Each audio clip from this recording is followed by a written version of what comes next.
네, 안녕하세요. 저는 고려대학교 산업경영공학과 DSBA 연구실에 석사과정으로 재학 중인 고유경입니다. 이번 영상에서는 저희 연구실에서 스터디 형태로 진행되었던 프롬프트 캠프에서 다룬 논문 두 가지를 소개해드리려고 합니다. 우선 첫 번째 논문입니다. 올해 나클에 등재된 논문이고 Automatic Multi-Label Prompting, 줄여서 아뮬랍이라는 방법론을 제안하고 있습니다. 해당 논문은 프롬프트 기반 파인 튜닝에서 버벌라이저에 집중한 연구입니다. 여기서 프롬프트 기반의 파인 튜닝이라 함은 아래 그림을 통해서 이해를 해볼 수가 있는데요. 우선 인풋으로 주어진 시퀀스 뒤에 마스크 토큰을 포함하고 있는 템플릿이 추가가 됩니다. 이 상태에서 MLM을 타고 들어가서 이 마스크 토큰에 위치할 단어를 예측을 하게 되고, 이렇게 나오게 된 보캡 로짓에서 미리 사전에 정의된 이 라벨과 매핑되는 라벨 워드에 해당하는 로짓 값만 따로 빼오고 소프트맥스를 취하게 되면 최종적으로 분류에 필요한 아웃풋 확률 분포가 반환이 됩니다. 그리고 이때 사전에 미리 정의된 이 라벨과 매핑되는 라벨 워드, 이 두 개의 매핑 펑션 관계를 버벌라이저라는 명칭을 통해서 정의를 하게 됩니다. 네, 그럼 여기서 당연히 들 수 있는 의문이 바로 이 실제 포지티브 라벨과 연결되는 라벨 워드는 이 grade 외에도 다양한 단어들이 있을 수가 있습니다. 논문에서는 이러한 점을 한 가지 모티베이션으로 들어서 one-to-many 라벨 매핑이 필요하다라는 점을 주장을 하고 있고요. 이와 더불어서 이러한 라벨 워드들을 매뉴얼하게 사람이 직접 적당한 단어들을 선별하는 것이 아니라 자동으로 어떠한 알고리즘, 어떠한 탐색 방법으로 이 라벨 워드를 찾아주면 좋겠다라는 또 하나의 모티베이션을 가지고 방법론을 제안을 하고 있습니다. 사실 기존에 자동으로 라벨 워드들을 탐색했던 연구에는 페탈이나 오토프롬프트 그리고 LMBFF 등의 방법이 있습니다. 하지만 이 세 가지 방법론 모두 클래스를 대표하는 최적의 라벨 워드를 찾기 위해서 모델 학습을 진행해야 한다라는 한계점이 있는데요. 본 논문에서는 이렇게 파라미터를 업데이트하는 과정 없이 훨씬 단순한 접근 방식으로 적절한 최적의 라벨 워드를 찾아보자 라는 주요 아이디어를 가지고 있습니다. 이런 아이디어를 바탕으로 제안한 방법론이 바로 이 아뮬랍입니다.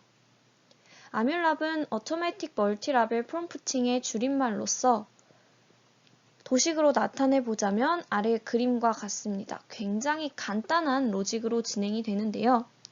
우선 퓨샷 클래시피케이션을 대상으로 하고 있는 만큼 각 라벨, 각 클래스별로 16개 정도의 굉장히 소량의 데이터만이 주어진 상태입니다. 이렇게 주어진 학습 데이터를 활용을 해서 각 라벨별로 트레인 샘플 문장들을 가지고 아직 파라미터가 업데이트 되지 않은, 즉 파인 튜닝 단계 이전에 먼저 제로샷 인퍼런스를 수행을 하게 됩니다. 이렇게 되면 이 템플릿 안에 있는 마스크 토큰에 해당하는 보캡 디스트리뷰션이 각 데이터 샘플마다 모두 다 나오게 될 것이고, 이렇게 산출된 아웃풋 보캡 분포들을 전부 다 단어별로 더하고 평균을 내는 이 노멀라이징 작업을 수행을 하게 되면 결국에 하나의 라벨별로 하나의 아웃풋 보캡 디스트리뷰션이 반환이 될 것입니다. 네, 이 상태에서 이제 보캡마다 이제 스코어를 비교를 해서 더 높은 점수에 해당하는 라벨로 이 해당 단어들을 할당을 하게 되고요. 이 상태에서 이제 정렬을 한 뒤에 탑 K개에 위치한 토큰들만을 각 라벨의 라벨 워드로 선택을 하게 됩니다. 사실 이 방법론에 대한 설명을 딱 들었을 때 기존의 프롬프트 기반 파인 튜닝 방법론에 좀 관심이 있으셨던 분들은 조금 익숙하다라는 느낌을 받으실 수도 있겠는데요. 네, 바로 LMBFF라는 연구에서 제안했던 라벨 워드를 자동으로 탐색하는 방식과 굉장히 유사한데요. 실제로 이 LMBFF에서도 소량으로 주어진 트레인 데이터를 바탕으로 클래스별로 각각 나누어서 MLM을 태운 뒤에 나온 아웃풋 보캡 로짓들을 모두 다 평균을 내고 정렬을 해서 탑 K개의 보캡을 라벨별로 산출을 하게 됩니다. 여기까지는 동일한 로직으로 진행이 되는 것이고, 이제 이 이후에 야뮬랍과의 차이점이 드러나는데, LMBFF에서는 이제 각 라벨별로 나오게 된 탑 K 보캡들에 대한 모든 조합을 다 산출을 해서 제로샷 트레인 어큐러시를 기준으로 탑 N개 정도로 추린 이후에 이제 밸리드 데이터의 성능을 바탕으로 최적의 싱글 라벨 워드 조합을 선택하는 방식으로 진행이 됩니다. 반면에 이 아뮬랍은 정렬된 보캡들을 바탕으로 최적의 싱글 라벨 워드 조합을 찾는 것이 아니라 각 클래스별로 탑 K개의 라벨 워드를 모두 다 가지고 와서 이 멀티 라벨 워드를 구축하는 그런 차이점을 가지고 있습니다. 이렇게 학습 이전에 제로샷 인퍼런스 결과를 바탕으로 자동으로 탐색된 멀티 라벨 워드들은 실제 파인 튜닝, 즉 학습 과정에서는 이 해당하는 보캡들의 로짓 값을 전부 다 더해서 이 포지티브라는 라벨의 로짓으로 간주하게 됩니다. 그리고 또 논문에서는 이렇게 선택된 라벨 워드들을 타 방법론의 자동 탐색 결과와 비교를 하고 있는데요. 이를 통해서 이 아뮬랍을 통해서 추출된 단어들이 비교적 이 클래스를 대표하는 토큰들로 잘 구성이 된 점을 정성적으로도 확인해 볼 수가 있습니다. 실험 결과에 대해서 살펴보도록 하겠습니다. 논문에서는 백번 모델로 로버타 라지를 활용하고 있고 총 7개의 글루 데이터셋에 대해서 성능 평가를 진행하고 있습니다. 그리고 퓨샷 클래시피케이션을 다루고 있는 만큼 성능 측정 방식은 기존의 프롬프트 베이스드 파인 튜닝의 시초라고 볼 수 있는 LMBFF의 방식을 그대로 따라가는데요. 시드마다 트레인 그리고 밸리드 데이터셋을 독립적으로 샘플링하고 이에 따라서 시드별로 하이퍼 파라미터 튜닝도 모두 다 따로 진행을 하게 됩니다. 그리고 또 트레인 데이터와 밸리드 데이터의 사이즈는 동일하게 유지해서 퓨샷인 점을 충분히 고려한 성능 측정을 진행하고 있습니다. 이번 베이스라인 역시 LMBFF를 따라 4가지 정도의 세팅을 가져가고 있습니다. 논문에서는 파라미터 업데이트 여부 그리고 밸리드 데이터셋을 사용하는지 여부에 따라서 총 3가지의 세팅으로 나누어서 실험을 진행하고 있습니다. 첫 번째 세팅의 경우에는 트레인 데이터만 활용을 하고 또 파라미터 업데이트를 진행하지 않는 케이스로 결국에는 트레인 데이터로만 라벨 워드의 개수인 K 값을 튜닝한다라고 이해해 주시면 될 것 같습니다. 두 번째 세팅에서는 이제 밸리드 데이터셋을 추가적으로 활용해서 라벨 워드의 개수를 튜닝하는 작업을 수행하고 있고 역시나 이 경우에도 세팅 1과 마찬가지로 파라미터는 업데이트하지 않습니다. 그리고 마지막 세 번째 세팅의 경우에는 이제 파라미터를 실제로 업데이트하는 프롬프트 기반의 파인 튜닝 세팅이라고 볼 수 있는데 이 경우에는 학습을 직접 진행을 해야 하기 때문에 라벨 워드의 개수인 K의 서치 스페이스를 조금 더 축소해서 한 5가지의 범위 내에서 최적의 K 값을 찾고 있습니다. 그리고 하늘색 박씨로 표시한 부분이 이제 논문에서 제안하고 있는 아뮬랍 방식을 사용했을 때의 성능이다 라고 보시면 될 것 같습니다.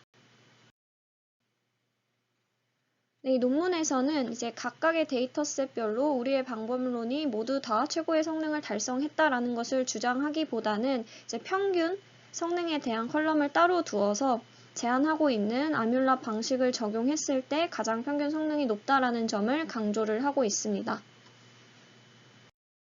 또한 비교 실험을 통해서 각 클래스별로 할당되는 라벨워드의 중복을 허용했을 경우 그리고 라벨워드를 하나만 활용했을 경우 이어서 여러 개의 라벨워드를 단순히 랜덤으로 매핑했을 경우를 비교 실험을 해서 제안하고 있는 아뮬랍 방식을 적용했을 때 가장 높은 성능을 보이고 있다는 점 역시 다시 한번 강조를 하고 있습니다.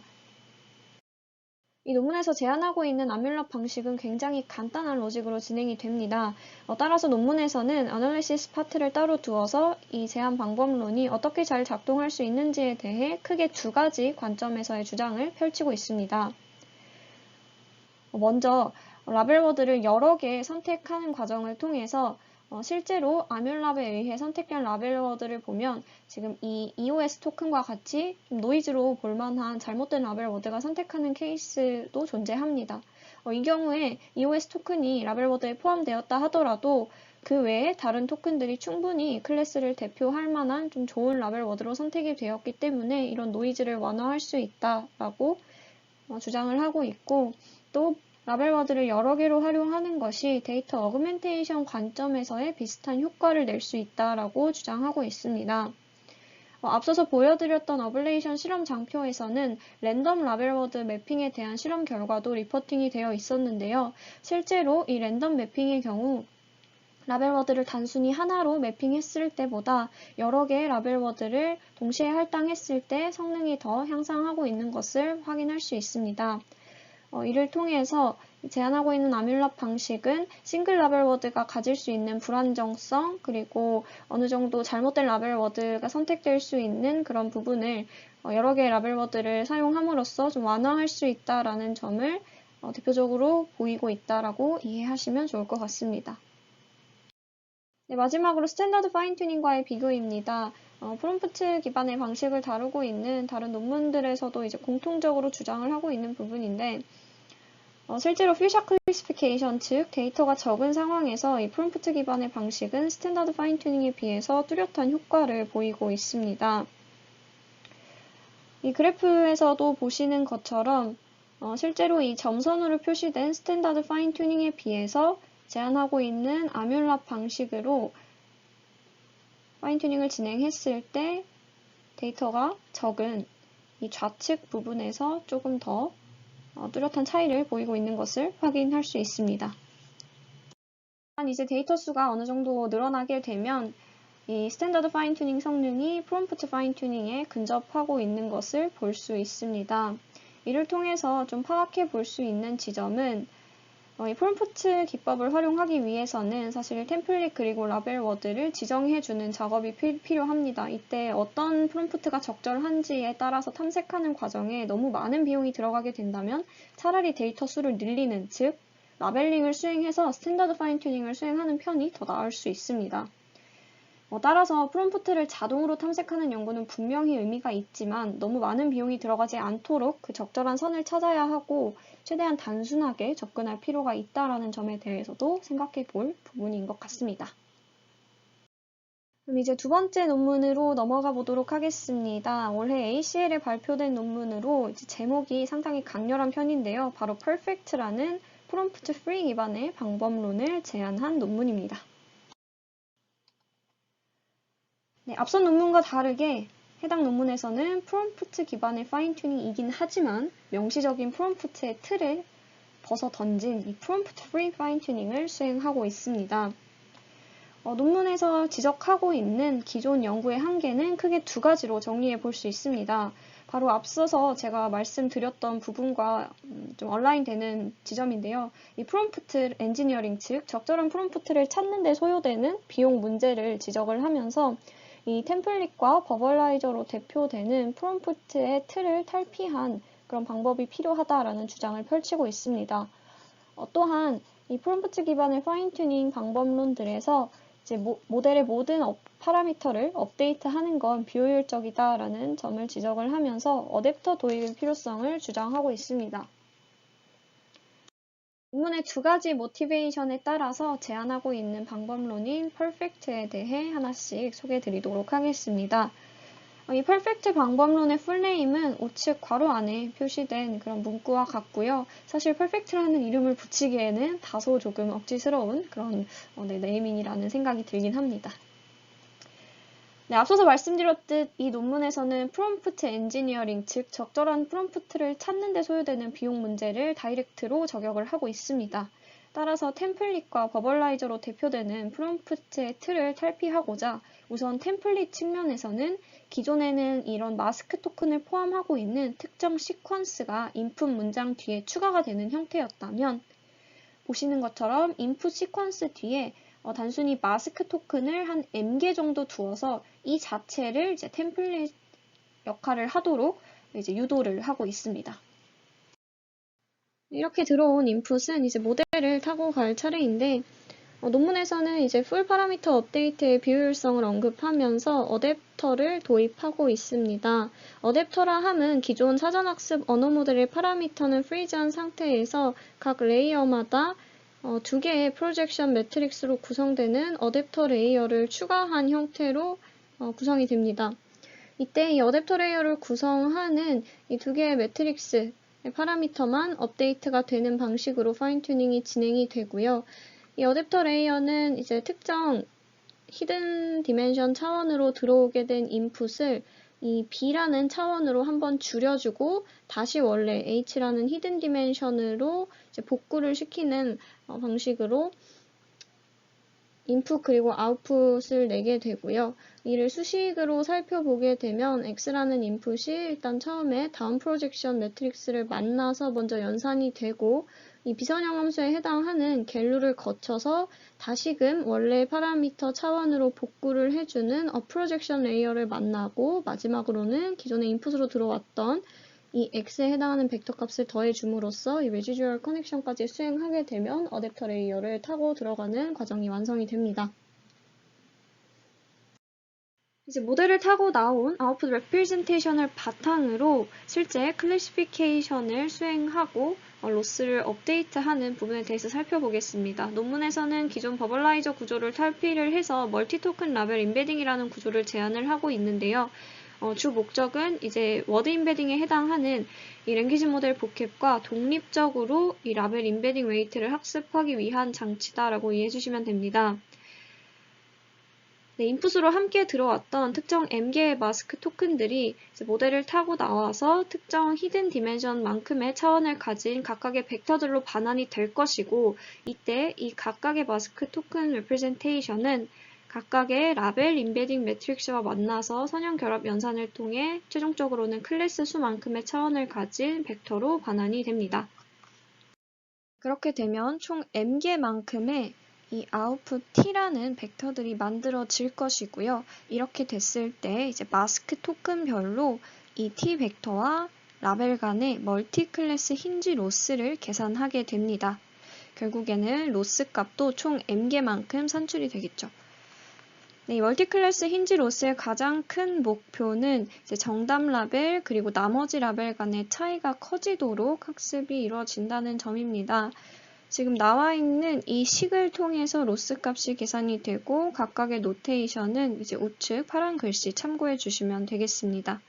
마진을 1로 잡은 상태에서 이제 i번째 마스크 토큰에서의 정답 클래스 스코어와 그리고 k번째 클래스 스코어의 차이값을 연산을 하게 되고 이거를 모든 클래스에 대해서 다 산출을 해서 더한 뒤에 전체 클래스 개수만큼 나눠서 이제 i번째 로스 값을 산출을 하게 됩니다. 네, 이제 실제 클래스를 예측하는 인퍼런스를 어떤 식으로 진행하는지를 살펴볼 차례입니다. 2017년 발표됐던 프로토티피컬 네트워크라는 개념을 차용해서 논문에서는 인퍼런스를 수행합니다. 우선 각 클래스별로 이제 평균 임베딩 값을 프로토타입이라는 이 C1, C2, C3로 정의를 하게 되고요. 이제 새로운 샘플이 들어왔을 때 이 샘플을 각 프로토타입 간의 유클리디안 디스턴스를 모두 계산을 해서 가장 가까운 이 프로토타입의 클래스로 예측을 하게 됩니다. K-means 클러스터링과 굉장히 비슷한 방식으로 진행이 되고요. 이를 식으로 살펴보면 다음과 같습니다.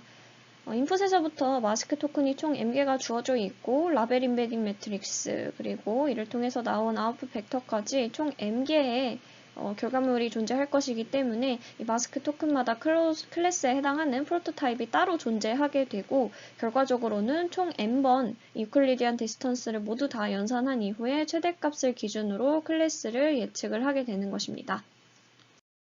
네, 그렇다면 이 perfect라는 방법론에서는 마스크 토큰의 개수를 몇 개로 설정할지에 관한 부분이 하나의 주요 포인트가 될 것인데요. 일단 논문에서 밝힌 바에 의하면 데이터셋마다 이 m값은 모두 다 다르게 지정을 했고 대부분은 PET의 세팅을 따라갔다라고 밝히고 있습니다. 실제로 이 m값의 변화를 취했을 때 성능 변화를 살펴보게 되면 각 데이터셋별로 최적의 m값이라고 할 수 있는 부분들이 모두 다 다른 것을 살펴볼 수가 있습니다. 이제 실험 파트로 넘어가 보도록 하겠습니다. 논문에서는 백번 모델로 첫 번째 논문과 동일하게 로버타 라지를 사용하고 있고 또 글루 데이터셋을 통해서 성능 평가를 진행하고 있습니다. 성능 측정 방식은 이제 LMBFF와 비슷하지만 살짝 다르게 진행이 되는데요. 우선 5개의 시드로 트레인 그리고 밸리더 데이터셋을 따로따로 샘플링하는 것까지는 동일한데 이제 학습에 관한 시드를 또 추가적으로 4개를 두어서 결과적으로는 20번의 학습을 진행하고 이를 평균 낸 값을 리포팅하고 있습니다. 라벨당 데이터 개수는 16개로 설정을 했고 마찬가지로 퓨전 러닝에 대한 성능 리포팅이기 때문에 트레인 데이터, 밸리드 데이터의 사이즈는 동일하게 고정을 해두고 있습니다. 실험 결과는 다음과 같습니다. 논문에서는 싱글 센텐스 클래시피케이션 그리고 2가지 문장의 관계를 분류하는 센텐스 페어 클래시피케이션 총 2가지 섹터로 나누어서 각각의 데이터셋별로 성능을 리포팅하고 있습니다. 베이스라인으로는 스탠다드 파인 튜닝, PET 크게 2가지를 가져가고 있고요. 여기서 한 가지 짚어드려야 할 부분이 이 PET로 표시된 부분에서 실제 오리지널 PET를 활용한 것이 아니라 PET에서 얼라벨 데이터 그리고 앙상블 메커니즘을 제거한 변형 모델 ADA PET를 활용했다는 점입니다. 이 ADA PET의 성능은 소타라고 보기 어렵기 때문에 이 부분은 참고를 해주시면 좋을 것 같고요. 그리고 또 이 논문에서 한 가지 특이한 점은 이 평균 성능 그리고 표준 편차만 리포팅한 것이 아니라 중간에 이 워스트 성능에 대한 값도 같이 보여주고 있다라는 점입니다.